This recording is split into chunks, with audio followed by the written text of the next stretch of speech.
Okay, Rachel, give us another question. This question is from Bob Gee. Hey, Bob. What advice would you give interns starting out? How can they make the most of the opportunity in big companies? Fantastic. Okay.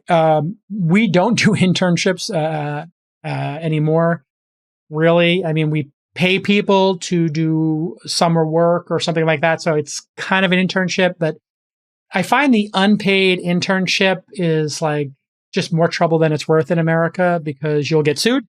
And we've seen tons of lawsuits for that. And if somebody's there for 8-10 weeks, they're just a drag on somebody who's highly productive. So then somebody in the company gets stuck with managing the interns and they leave. By the time they learn the skill, they're out the door.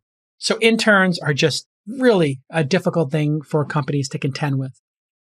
I think the way you should think about it is as an intern, to make connections, to work hard, to prove that you can listen and collaborate, that you can communicate, that you do what you're going to say you're going to do. Basically, it's a way for you on a performative basis to show that you are a great person to have as an employee. So what I would recommend is you get in an hour early, stay an hour late.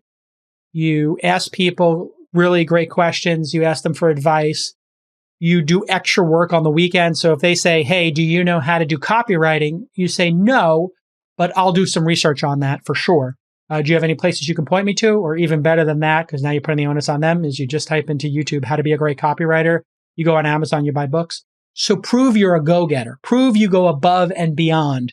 So if the boss says, hey, can you do some copywriting for us or write a press release? You say, and they say, have you done that? You say, no, I haven't, but I can look online for it. If I had somebody who did that, I'd be like, oh, this is the type of person I want.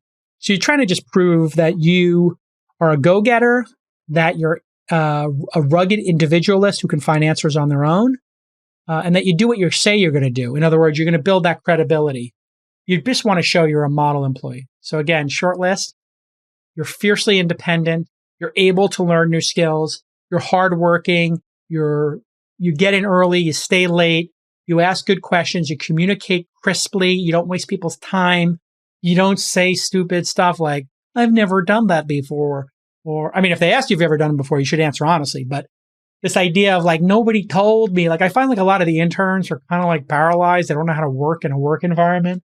Being a go-getter. Hey, I got that job done. Is there anything else I can do to be helpful? Show you can be maximum helpful. Prove that you can be of maximum value. And if you're not, then what's the point of you even being there? It's hard to be valuable to a company. And that's what you should be. You should jump on it. Like if you look at producer Rachel here, she's doing the meetups, proving that she can be valuable in something I'm sure she's never done before. And that's like just a small example, but prove that you can be of service and that you can learn and you can get it done. GSD. Good question.